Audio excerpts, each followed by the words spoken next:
I see day in and day out operators bending over backwards for their customers. The example I always use is it's like a duck floating across the water. It's very calm and serene, but then if you look under the water, there's all this churning and people are running to get products and putting it on this truck to get it to this customer by this time. Customer has no idea all the effort and time and kind of gyrations that happen to get them the snacks and food when they need it. But every day it's there and customer never even knows everything that went into getting them that item. Hi, welcome to the Unattended Edge. I'm your host, Staci Ryan. On the Unattended Edge, we'll chat with industry experts to go over best practices, tips, and insights to keep you on the cutting edge of unattended retail. Our guests cover a range of topics, keeping you up to date on trends, technology, and how it applies to your operation. Thanks to Neil and the team at GoGo Refresh for allowing me to host this exciting season of the Unattended Edge. Hi, everybody. Thanks for joining us today on the Unattended Edge. I am here with a very special guest from Continental Services, and this is my friend Charlie. Charlie is the He's the mergers and acquisitions guy for Continental, and he's here today to go over some of the things that they look at when they look under the hood of all these companies that they buy, things that they see that are going well, things that they see that operators might do better. So being able to have that unique perspective to share some insight where you may be able to apply some of these practices in your own business is why we have Charlie on the show today. So I'm going to give Charlie the floor. Yeah, thanks for being here. I'm going to give him the floor for a second because he's not always been a Continental guy. He has come up through the years and done every job in the industry. So he has been a good operator, friend of mine for quite a few years now. Charlie, tell us about how you got to where you are. Well, great to be here. Thanks for the introduction. As you mentioned, started as a family operator like many folks in the business, filling orders, being in the warehouse during school breaks. We didn't have sick days. If we were sick from school, we went to work. So that's probably something that a lot of operators have lived and breathed. So we joined Continental in 2018, and it's been a great move for myself and my team. So it allows me to kind of see both sides of these acquisitions. I know what it's like to be an independent, smaller operator, family run, duct tape and bubble gum, trying to take care of customers and just get through each day. So when we kind of start talking to operators that are thinking about, getting out of the business or a transition, a retirement or things like that, I'm able to kind of talk on both sides of the coin because I've been there, I've lived it, and now I have the opportunity to help people integrate into our world, which I really enjoy dealing with people that have started these companies and grown them into what they are. But like I said, I have that unique perspective that I know why they do the things that they do today, and I know where we want to bring it. So that's kind of my focus and my team. That's what we do all day, every day. Love that. And I wanted to save this topic for later in the conversation, but you've already stepped on it. The resourcefulness of the people in this industry blows me away all the time. And it might not be a proper corporate America way, but gosh, our customers are happy. We take care of what's got to take care of. We put out a lot of fires. We wear a lot of hats. And I'm sure that you see that as you're bouncing around talking to all these operators who may fold into Continental. What are some of those cool things that you've seen out there that people do that it just tells a story of the heart of this industry? That's, it's something that I see a lot, and it doesn't always fit into, like you said, like a corporate structure, but I see day in and day out operators bending over backwards for their customers. Mm-hmm. The example I always use is it's like a duck floating across the water. It's very calm and serene, but then if you looked under the water, there's all this churning and people are, running to get products and putting it on this truck to get it to this customer by this time. So the resourcefulness and that independent operator, the person that started a business and is getting through each day, it's a really great opportunity to learn from the people that we're working with. Every time we go through one of these integrations, we learn something new and learn different ways of doing things. So we've seen creative ways to save money on fuel and gas cards and points and leveraging, this for this. And there's a lot of that that can be learned at every merger and acquisition that we do. So it's always fun to see like, oh, why do you do it that way? And then somebody walks me through like, here's how we do this, and kind of reverse engineer getting product to the customer. Customer has no idea all the effort and time and kind of gyrations that happen to get them the snacks and food when they need it. But every day it's there, and the customer never even knows everything that went into getting them that item. Why people outside this industry think this industry is so easy because we do it so well and we make it look like it's so easy. That is correct. There's a lot of things happening behind the scenes so that when they walk up, that bag of chips is there at 2 p.m. when Yeah, they need it. A lot of sometimes blood, sweat, and tears went into getting that there at the right time. no doubt about it. So I have several topics here, so I'll just dive in. Let's start with a super boring one first, but one that I get a lot of questions about from operators, and I just wonder what your perspective is on taxes. Okay, it's very boring, but it's very important. Do you see when you integrate a company, people are not necessarily meaningfully mispaying their taxes, but they have things coded wrong in their VMS. And so I'm sure at the size of your company, you probably have an in-house accountant who knows what the tax rules are. For these operators who may not even know they're doing it wrong, do you see a lot of cleanup that has to happen um, whenever you integrate? Yeah, definitely. We have, an advantage of being in multiple states. So we see different tax setups. Some of the states that we operate in are very kind of straightforward and nice and clean, and operators, are, it's really easy for them to set up. And then we have other ones where, they're measuring, how many feet from seating, and you have to pay a different tax. And, Mhm. and then there's bottle deposit, and there's all these different things that kind of get set up. So we do find that there is, and to your point, we do have somebody, our tax lady, and she kind of looks at, okay, here's what we're doing, here's what they've been doing, here's where we need to go, and here's the kind of the gap in between. Sometimes that gap is really big, and then we have to correct that on the go forward, and then kind of look at, okay, who needs to kind of fix that back period. But sometimes it's pretty small, right? Where things that are available for immediate consumption versus things that are to go are different taxes and different things like that. So we do find that there's usually, that's one of the first places we look, kind of when we get that look into their books and their operating process. We look at, okay, how is your tax code set up? Is it done properly? We are very adamant about getting it right from day one, and that can be a little bit cumbersome, especially if somebody's not using a true VMS. So it's a little bit harder to dig into. So yeah, to answer your question, yes, it's something we look at pretty early, and I would say most of the time it's pretty close to being right on. But when it's off, it's usually off a pretty big amount, and I think it's just a lack of awareness. People are paying something, and they're like, I paid the IRS every month, and then like, well, you forgot about this part, and you didn't know about it, right? Or some tax laws have changed in our industry or for our industry, and that may be, they were paying the old way and there's a new rule and things like that.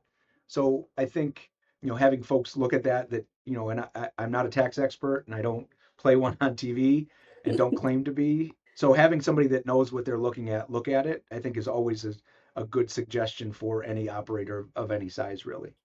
Yeah, I agree. And I have customers myself who want advice on taxes. And my response is I will set it up in your VMS the way you asked me to, but I will not give you advice on how it's supposed to be set up because it's different from state to state. It's different from county to county within states. So Correct. Yep. for all these operators out here who don't have a tax lady or an expert, NAMA is a great resource for that. You've got NAMA at the national level, and then your local state NAMA boards have resources that can help with that. That's just something to be aware of for our operators out there who may not have thought about this. You definitely don't want to underpay, and you definitely don't want to overpay. So something to think about. Quick sponsors message to help pay the bills. Running a refreshment company isn't easy. Hundreds of locations, thousands of machines, and tens of thousands of customers. Add frustrated facility managers and busy route drivers, and communication gets messy. Meet Zippy Assist, the communication platform built for refreshment operators. Customers text their issue. Zippy Assist captures it in the dashboard, responds automatically, and routes service instantly. Deliver better service and grow your revenue. Try Zippy Assist free today. All right, so while we're kind of talking about paperwork and whatnot, integrating a new operator, do they have contracts with their customers? And what do those contracts look like? Are there automatic rollovers? And what are some good best practices for language that they should have in their contracts? And should they have contracts? I guess is the first question. The answer, the simple answer is yes. Everybody should have an agreement that allows you to stay, providing services to the customer in order to recoup your costs, right? Because equipment costs money, whether it's a market or vending machines or office coffee units. There's a cost, right? As much as they think that there's no cost in providing the services that we provide, there is a cost, and we all know that. And I think as an industry, we haven't done ourselves a huge favor by not doing contracts. So if you're the provider in your geographic area that is looking for a contract and you're competing with operators that aren't, that tends to scare some customers and clients away. So obviously, we don't want to be at a customer that doesn't appreciate the service or we're not doing a good job. The contract is really for us is really just something that we use as a stopgap. Your contact changes, they move on to another role, and now you have a new contact. You've had that contact for no number of years. They've been happy with everything, and then somebody else comes in, whether a new plant manager, or facilities manager, HR, whoever's responsible for the refreshment program, now comes in and has a cousin in the business or wants to make a change, really for just change's sake. That's where the contract comes in and says, hey, if there's some real problems, please let us know so we can fix them. And if you just want to make a change, then here's how we can go through and make that change that kind of protects us financially, and it makes sure that we're just kind of all playing on an equal level. We run into a lot of our integrations where there's not many contracts. So when we go to a customer and introduce ourselves as, hey, we're your new provider, your last provider retired, he's going to enjoy some time in the sunshine and on the golf course. We never lead with, we're here to get a contract signed, right? I would love that to happen, but that we know that we're going to be there. We need to prove ourselves. And then as we make improvements to, upgrading their vending machines or take their vending bank and turn it into a market, that's when we kind of use, we're spending money. So we're going to look to recoup this money and put a safeguard in place with an agreement. So we run into, they're not usually around. Most of the time they're around and they're transferable. As we integrate or merge companies, they usually come into us. But I would say we're probably at 80% of customers that we're acquiring, maybe 80 to 90 just don't have agreements. It's just not something we did in our industry. Yeah. It makes it a little bit tenuous, right? Like some of our customers that we've acquired don't know us, and we have to kind of prove ourselves while still trying to protect what we just acquired. Sure. Seems fair. And I guess you guys prove yourselves. You keep growing by leaps and bounds. You're holding on to customers and retention is good. You guys cover, let me see if I can get it. Michigan, Indiana, Ohio, Pennsylvania, and now New York. Yep, tiny bit in Pennsylvania, Okay. and then I think it would be Western New York. So it's all kind of contiguous. Our headquarters is here in Michigan, so if you kind of come down and out, that's kind of our service area. So, to your point, this is something that we do on a regular basis. Is we're looking to grow in the Midwest. We want to delight our guests every meal, every day, and we find that that we really love that Midwest. That's who we are. That's the customers that we love to serve. And finding areas where we're at and making those areas more continentalized, as I like to say, is kind of our goal and our mission of our team specifically. You're doing something right. That's Thank you. I, exciting. I think we are. Exciting. Yes. Yeah. Yeah. So retention of employees, even within the legacy Continental, retention, especially after COVID, seems to be less of a problem than it was immediately after COVID, but still an issue for operators at large. So, is there anything that you guys have best practices on or advice on how to retain good employees? Yeah, absolutely. It's one of the things that these employees or team members that come over to Continental, we need them, right? They know the customers. They have many times the relationship is with the route driver or the service tech or the market driver and the people at the customer location, right? So they really own that. They're our front line. They're the face of Continental and all operators. So me being able to get a driver that's been at the company for 20 years, right? A lot of the customers probably think he works for the company that he's servicing, right? Because he's there every day and he goes to their Christmas party and he's in their Super Bowl squares. So we love, our goal is to bring all those people on, right? Because we need them.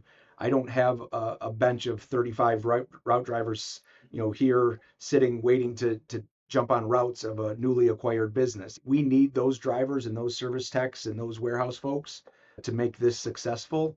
So we've done a couple things, over the last few years to kind of really hone in on how do we keep the employees and how do we keep the customers, and being really uh, deliberate about how we bring them on and how we tell our story. And again, I'm proving myself as Continental to these employees to say, oh, this is a great place to work, right? I have a longer future. And then I partner them with folks on my team that also grew up in the business, that also know what it's like to be on a route. And listen, a route driver is one of the hardest jobs around. You deal with the weather. Pop is still soda, whatever it's called in your area, is still heavy. Customers still are crabby. There's all these things. Though that's universal, right? For every Sure. every region. So having them partner with somebody from my team that can tell them like, hey, I joined Continental the same way you are, and I used to be a route driver, I used to be a service tech, or I used to be an install specialist. Having them have a meaningful relationship with somebody that's one of them, because I'm the corporate guy, right? I'm the suit and tie, even though I haven't worn a tie at work in many, many years. But for me, I can't connect with them like my frontline folks can connect with them. So connecting with them early, and then I don't shy away from our benefits packages are fairly competitive. We offer a lot of time off. We offer a lot of paid holidays, flexible paid holidays, and things that we can do as a larger organization that a 10-person family mom and pop organization, which I can't cover everybody's vacation, right? I could tell you I'm going to give you 5 weeks vacation, but I don't have anybody to cover you. Well, if you do, Um, you're on the route, right? Charlie's on the route. If that, God help us all if I'm on a route. But yes, I mean that was that's the the way reality, it right? Like, was. Yeah. uh-huh. Absolutely. So as much as you'd want to have a jumper or a fill-in or a relief driver, we all know that, that was great until somebody, resigned, and then now that person's on an everyday route, and that vacation coverage is very difficult sometimes. So Yeah. allowing people to take the vacation that they've earned is really helpful. And then we exclusively try to pre-kit everywhere we go. So where you have a route driver that's also picking his own order and then, loading the truck, those are extra hours in the day, especially at the end of the day when you're already tired and all you want to do is go home. There's a lot of operators that are now, the driver's got to go in and pick his own order, right? And that's just something that, again, it's a necessity of the business when it's a smaller scale. So, showing them the things that we do, and we always say, like, eventually everything's going to change, from uniforms to trucks to, pay method. Um, but it's not going to all happen tomorrow. And we give everybody a really nice packet to go home, and they learn about this information. And sometimes it's a shock. Most of the time, it's a shock to frontline folks. But we really try to slow play. We don't kind of force ourselves. Come in really strong. We try to be there to answer questions, and then slowly they warm up to us and they come up and say, hey, on Thursdays I pick up my kids from school, so I come in earlier. I'm like, yeah, we have drivers that have kids, and I have kids, so we're a real company with real people, so we can work around all those little nuances that people have for their personal situations. We work around all those things. It's not the first time we've ever seen them, right? One of the lines I always use is, nothing you do as an operator will be the first time I've ever seen it. I've seen it before. Doesn't mean we're going to keep it that way, but it's not the first time I've ever seen something done that way. And that gives everybody a little bit of relief to see that we're real people, that many of the folks that they're dealing with grew up in the business or have been around the Right. business for double digit years. I have a team of 5 or 6 frontline folks, and I think it's 140 years of experience. And I'm the lowest on the totem pole with number of years, and I've been in it most of my life. So that is, I think, to answer, come full circle, answer your actual question. That's how we take care of people, is we really slow it down and really explain the why we are doing things. When you have a driver who is invested, just giving that person a little bit of additional information so they understand the why, and giving them the benefit of understanding how all the back end stuff works together, I think can be super helpful. And I think it's Yeah, overlooked a lot in our industry. It's just, here's your tote, go. But the opportunity to educate on the why, I think, is meaningful. yeah, absolutely. It pays dividends for us. And the other part is that we remind ourselves often that, Continental is here on the game board. Some of the operators, same game, same battles, they're just, earlier on in their journey. So some of the things that we're doing isn't because we're the smartest people. It isn't because, we do things. It's just we're further along, right? We're a bigger Sure. organization, so we can do some of those one day things. Partnering with Convenience Brigade helps, but we're further down the board, so we know why they're doing things the way they are. It's usually they just don't have as many resources, but we always try to remind ourselves that we shouldn't talk down to their process. We shouldn't like, oh, we don't do it that way. We explain like, I understand, help me understand why you do it this way. And then we're going to get to this point, and here's why we're going to get to this point. And then you can see that light turn on, and people say, oh, that makes a lot of sense. So I don't have to pick my order every day. No, we have the warehouse team does that, and it comes in, and we know where to go, when to go, and what to bring. So, leveraging, we live and die by our VMS. And then, VMSs being able to change prices remotely for us, that's Huge. that's it's a game changer. Instead of sending a service tech and making a big production in front of the lunchroom where they see that you're changing the prices, to be able to do it from a keyboard from any state that we're sitting in, that really becomes, now pricing is just something that happens. It's not a whole event where everything stops and we're drawing attention to it. I mean, it's a necessity. And if we don't keep up with our pricing, then at some point we're going to have to take a really big jump where we're Yeah. 50 cents behind or 75 cents behind, and you can't make that up in one jump. So small incremental increases, or we like to call changes in pricing, or pricing adjustments, not increases. Sure. One of the things that you mentioned, talking to each other and talking to others in the industry, we're very fortunate. We have a number of what I would call really friendly competitors that we often talk about best practices, and we often talk about, how are you leveraging your data, and how are you using your VMS, or hey, would you mind doing a walkthrough on the VMS that you're on? I'll show you the one that I'm on, just so that we at least know what's out there from a real operator, right? From somebody that really Sure. lives our life.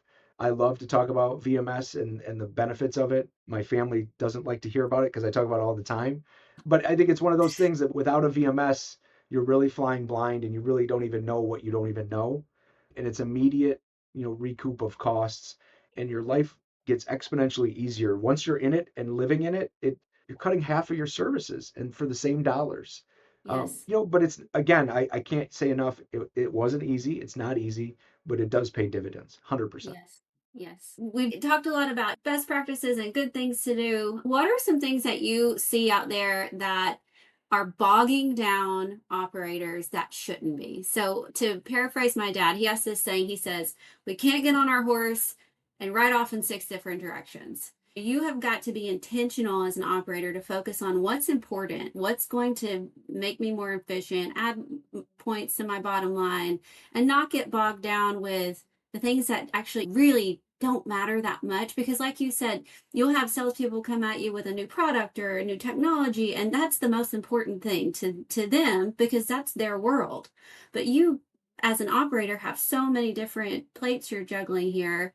You've got to be able to hone in on, what am I doing here, and being intentional about that. And I think that, because we have so many things we juggle and we wear so many hats as operators, that can be difficult to do. um, So have you seen any good and bad things that people focus on that maybe they aren't being productive for their operation? Um, I think you kind of touched on it. When somebody, a sales rep or manufacturer's rep or something shows up right at your door and wants to talk about, new products, right? Everybody likes new products, but I think we've proven to ourselves, and I know for sure we have, because of our data, typically the mainstay products are the ones, it's your 80/20, right? You're still getting Sure. 80% of your sales from 20% of your products. There's, you know, we'll talk about energy drinks. There's 72 different flavors of the same brand, right? And there's always this desire to like, oh, I should carry all 72 because then everybody that wants one will get one. But we've proven to ourselves that, it's there's only 5 or 6 of them that really sell consistently, and you're taking up real estate, right? You're either in a vending machine or in a market. You can't put every product in every market or every vending machine.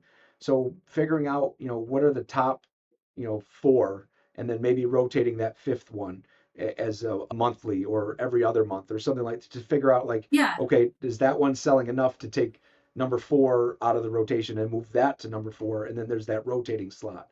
But trying to be everything to everybody, we just don't have the floor space for it. We just don't have the real estate to do that. So I think, diluting your product offering just to dilute the product offering, being intentional about it, testing, those things are always necessary. But I'm saying just blindly, I like this rep. He's a good person. I trust him, and he's saying everybody's buying it. We all know that that's not necessarily always true, and you have limited real estate. So if the original flavor sells the best, leave it in there. Don't ever take it out. Maybe put two facings in, right? And then figure out your next couple and then stick with those. So maybe pare down some of the, don't be everything to everybody, because you're going to put stuff in and it's going to take up space for something that would sell. I always use, there's a beverage that a lot of folks like to drink, and somebody from the front office wants some kind of diet caffeine free something or other, right? Orange, cherry, vanilla, blah, Yep, blah, blah. Yep. absolutely. Yeah. So Got it. it's, and we always say to our reps and the people responsible for the client interactions, give them a case of that. Have them put that in Yes. their fridge in their break room, and put in what the 3,800 people on the shop floor want to drink. Put in another row of that. So, trying to really cater to that decision maker who may not Yes. buy anything from the machine, but that's their request. Give them the case of pop and put it in their cooler, and then put in what sells in the market or the vending machine. That is a So I great think that, suggestion. I love that because if you put in this one random flavor that only the CEO wants, then it's going to be stale after 6 weeks.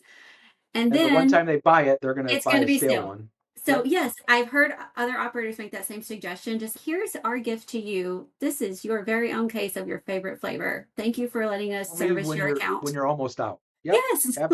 It it's an inexpensive way. It's a really good touch point with the client or decision Yes. maker, or a front office. It's just one of those things that, that's where you can spend time. You talked about, getting on your horse and riding in all these different directions. That's one you should ride in, right? Figure out how, this is their request, give it to them, and then Yes. put the other items that the people really want to buy, because people are voting with their dollars. Yes. So that's one of the things, to not chase, be everything to everybody and carry too many. And then, don't chase, just don't put something in because there's a good rebate on it or there's a good price. It could be a non-performing item and it's cheaper than the performing item, but if you're not selling it, it doesn't matter. It Right. doesn't matter what the cost is. You're actually slowing down your sales. um, if you're not working on trying to get on a VMS, like I think that's a waste of energy and effort, right? Whatever else you're doing, spend the time to do that. That will, I can't say it enough, that will pay dividends, because you have a limited amount of time and energy, right? Because again, operators are placing orders, they're going to get the mail in the front at the mailbox. They're, cleaning the bathroom from time to time, like, and these are all things that I've done and do on, that's a thing. And people are probably laughing like, how does he know that I do? Because that's what you do, right? Yep. Um, So, you're taking out the garbage, you're in the cardboard dumpster so that you can get one more day and instead of paying for the extra, like you're You ever laughing because jumped in these a are real card? things. You've jumped in a cardboard dumpster. Me too. Absolutely. Oh, for sure. Yep, absolutely. So if you're spending time jumping on your cardboard dumpster, take the time and use it to get VMS. There's really no, and this isn't, I'm not going to say that one, go with one and not the other. Like a VMS is better than what you're doing today, and you Yeah. probably don't realize how much better. You don't know what you don't know, but I'm somebody that takes people regularly through what they were on to a VMS, and their mind is like blown. Like, wait a minute, you know that? Like I used to go there 5 days a week. Like, yeah, you really only need to go there twice a week. And Yeah, if you and put another machine in or you re-merchandise it, you can go once a week and you're gonna make more money than you were before. And you could use that extra time to go to other customers that you haven't been servicing enough. the industry average, give or take, is somewhere in the neighborhood of about $75 to service an asset by the time you pay the driver and you pay the insurance and the gas and the pickers. You have to make sure it's worth your $75 to go to this machine. You could, if you're going there and filling up 50 units, you're losing money. You should not have gone there. So I know you guys are Um, like 100 to 125 units per fill. That's amazing. And that's where I yeah, try we to get we customers to when we're building route efficiency and merchandising. This machine might need 2 rows of Ruffles cheddar sour cream. Let's look at the sales. And then you just cut that down from 2 services a week to one just because you added that extra row. Yep. And then you add in, I'm sure no drivers are leaving their trucks running during the winter to keep them warm or in the summer to keep them cold. So that's even costing more, right, per stop when you're just burning gas, and listen, I've done it as a route person myself, but those are the realities, right? If you're gonna pull up and stop that vehicle and the driver's gonna get out, pack their, grab their totes, grab their beverages and go into the account, it's got to be worth it. It has to be an efficient visit. So stopping somewhere where you're putting in 4 bags of chips because you were just there the other day and 4 bottles of pop, it's costing you money. So if you Yeah. don't know where to go and when to go and what to bring, you're losing money by going to places you shouldn't be going and not going to ones that you really need to be going to. Yes. Well said. All right, Charlie, I have a few fun rapid fire questions for you here at the end. Okay. So just say what comes to mind. All right. Oh gosh. Okay. It's easy. This is just for fun. All right. So bottle or can, Can. cash or credit. I'm an old school vending guy. It's cash. Oh gosh. Okay. There you go. Cream and sugar or black. Black. Okay. Me too. Vending, market, or smart cooler. All the above. Good answer. Sandwich or a wrap. All of ours are amazing, but I would prefer a wrap. Okay. Integrating a business full of micro markets or integrating a business full of vending machines. That's a really tough one. A little of both. I love I love doing both. There's Fair I enough. could answer either one. I could make an argument for either one. So I'll say both. I know it's a Fair cop enough. out, but both. Fair enough. And then I asked David this question when we talked about pre-kitting, and he said, make sure everybody gives the right answer to this one. So the last question is paper pick tickets or picking from Lightspeed? Oh, always light speed. Of course. There you go. Right answer. You win. Gold star. Perfect. Perfect. All right. So we talked about a lot of stuff. I think this will have been helpful for operators who are just trying to do a little bit better out there. And then if there are any operators out there in that Midwest swath that you guys cover that are interested Happy to in talk to them. spending more time on the golf course, call my friend Charlie here. I can help with that. Golf course, beach, wherever you want to be, not in a warehouse, not on the back of a route truck. I can help you with that for sure. Love it. All right. I think that's a wrap for episode number 2. I appreciate your time, Charlie. Anytime. I always appreciate talking to you. And, if there's anybody that has questions for me about any of the stuff we talked about, happy to answer them. We like to live a little bit of a pay it forward. At some point, somebody helped me get into markets and explain, this and that and explain VMS. So for folks that are on the fence and want to talk to an operator versus a sales rep, I'm more than happy to walk people through that. So I appreciate the time. I love that. All right, we'll talk soon. Thanks so much. See ya.